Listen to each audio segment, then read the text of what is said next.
Welcome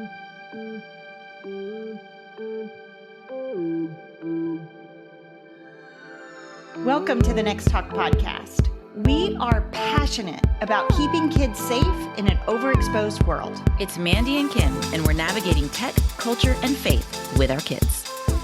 So we just finished a 3-part sexual abuse series. We really focused on the male victim, and we wanted to highlight that and give some different perspectives. And it was intense and it was hard, but important. Yeah, I had someone reach out, one of our listeners, during this series, and she asked me, other than open communication and talking about private parts are private and all of that sort of thing, boundaries, consent, all of those central key issues, what is the number one thing that you think I should be doing to protect my kids from this, right? From childhood sexual abuse? And my answer was pornography. Like, you need to equip them on the dangers of pornography. And so we have done pornography shows before, but in this series, we kind of want to break it up and just do some simple shows with some practical takeaways right away. And so today we're going to focus on just 2 resources that are helpful for you if you want to get educated about pornography and start talking to your kids about it. Well, and I'll be honest, the thing that I hear most from parents is they're like, I can't even say that word. And I can't even imagine talking to my kids about pornography. But what I want to say here is that your kid, even if they've not heard that word specifically, they've been exposed in some way, most likely once they're in late elementary, early middle school. It's just rampant because of cell phones. It's like in their back pocket. They're not even looking for it. And kids come across pornographic images, whether it's anime, whether it's typical pornographic images. It's just so accessible. And that's what has changed so much. Yeah. And, just a reminder, even if your kid does not have a phone or does not have technology, or you have things on lockdown, your kids can still be exposed. I mean, that's why our organization started. My daughter was told about pornography at school without phones. Nobody had phones. She didn't have a phone, but it was a kid who had watched a pornographic video at home. He came to school the next day and he described in graphic details what he saw. So she had a picture in her mind. And that was my moment, that I was like, oh my gosh, they can be exposed to pornography without screens.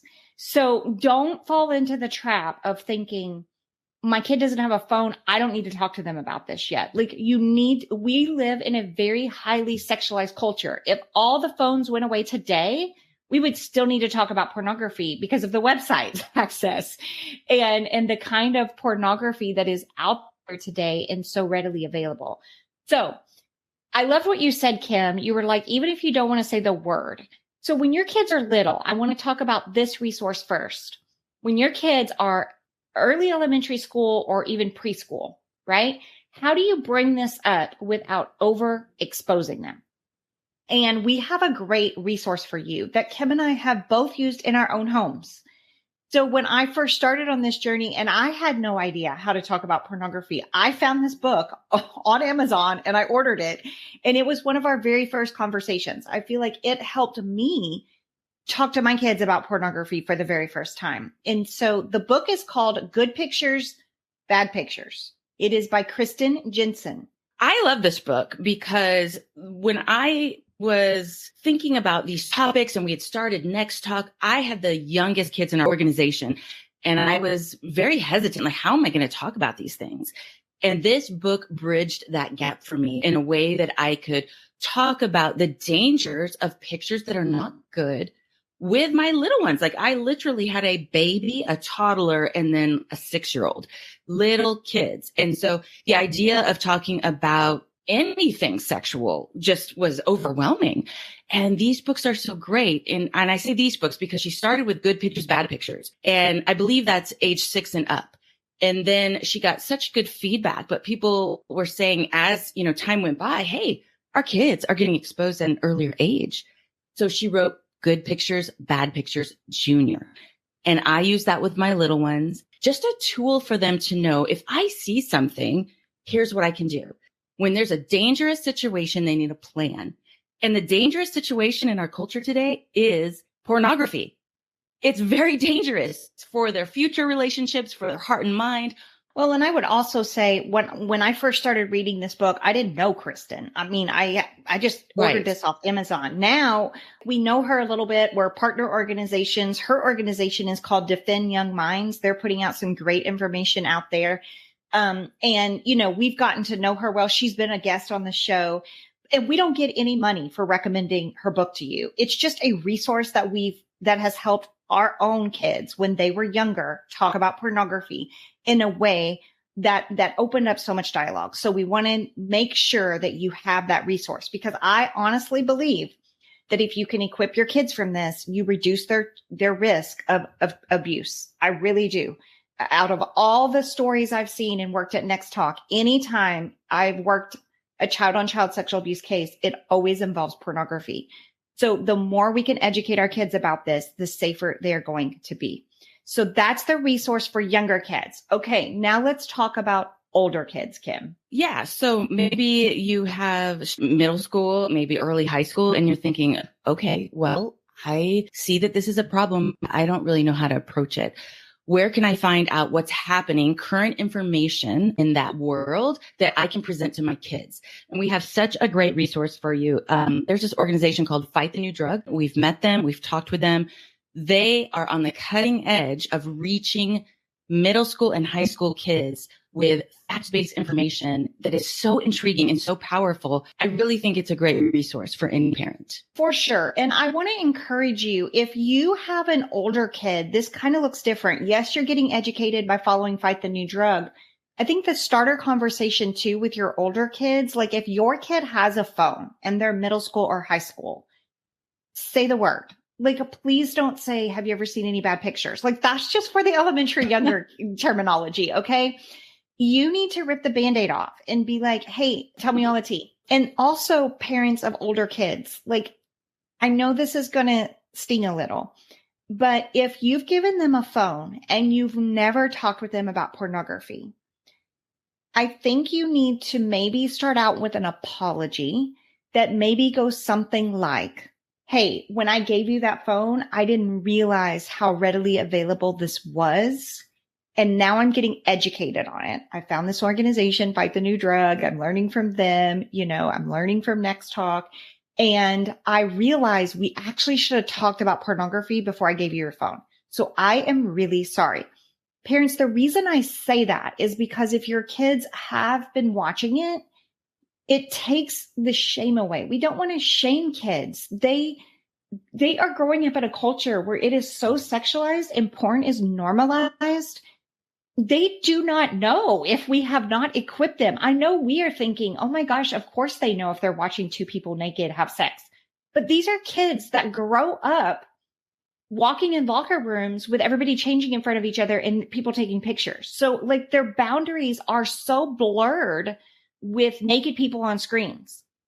So we have to, if we come in with an apology, it almost just kind of brings the barriers down. And if they have been exposed, maybe they're more willing to tell us. I will also tell you, they're probably going to be more willing to say, my friends are watching it, than I'm watching it. They may confess to their friends first. And that's a test. Like, you have to respond well to that. It's like, thank you so much for telling me. Okay, I bet their parents didn't educate them and they just don't realize the dangers. That's the response. Okay. The response is not, oh my gosh, those are so awful kids. You can't hang out with them anymore. Because if you say that, then your kid is never going to feel comfortable telling you if they're watching porn, because you've just labeled all those kids awful. And really, they're just victims of a sexualized pornography culture is what they are. They're victims too.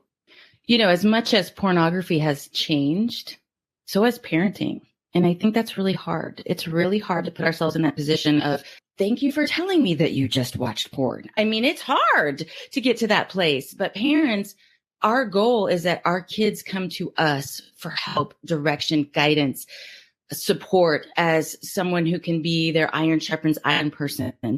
And if we're constantly losing our mind or if we're constantly judging their friends and putting these barriers between them and others without conversation, we're going to lose them. We're going to lose them to this world. And I don't think any of us really want that. And so as hard as it is, it's important to recognize pornography has changed. We need new tools like good pictures, bad pictures, fight the new drug.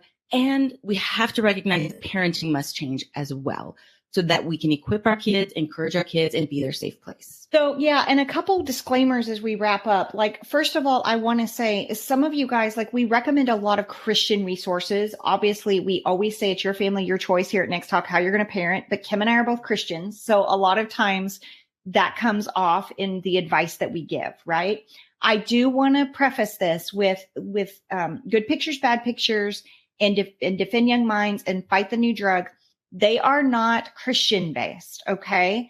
But we followed them, and they're just solid, practical, research based information that it's like educational tools. And we love these organizations because honestly, we believe schools should be using them. Schools should be putting out their curriculum because it doesn't cross the line of church and state, but it's educating kids about the dangers of it. So that's why we love these resources. And you can go to Fight the New Drug. They have an awesome website that you can watch a documentary. You can look at research stats. They're a non-political, non-religious organization. Their whole mission is just to raise awareness that pornography is bad for people and for our world. And so we would love for you to go check out these resources. We will be linking in our resource section of our podcasts on our website, our other pornography show from the past. And that's another really good one. But coming up, we're going to be talking more about this. In fact, our next show, we're going to be talking about if you find pornography on your kid's device, then what? We want to give you some practical steps, some different things to think about, and some resources again, so you can navigate that well. Well, and we're also going to be tackling that from an avenue of you talked to your kid early and they got exposed to it and now they brought it to you. And even though you're so happy that they brought it to you, it feels like a punch in the gut and you're sick over it and you feel like their innocence has been stolen. So we're going to cover those two specific angles on the upcoming shows and have specific talking points. We believe pornography is such a big conversation with our kids. We're also going to be rolling out some porn packets. We've been calling them the Next Talk porn packets, which is funny. Which is weird. But it's just also taking our content and our recommendations and putting it in written format for you so that there's multiple ways that you can get access to this information if you're trying to talk to your kids about pornography. We just want to give you any resource that you can so you can have this conversation in your home. And be praying about an opportunity and a moment where you can start having these conversations in your home, because that's really what it's all about. Creating a culture of conversation is what is going to keep your kids safe from everything, and especially pornography. This podcast is ad-free because of all the people who donate to our nonprofit. Make a donation today at nexttalk.org. This podcast is not intended to replace the advice of a trained healthcare or legal professional or to diagnose, treat, or otherwise render expert advice regarding any type of medical, psychological, or legal problem. Listeners are advised to consult a qualified expert for treatment.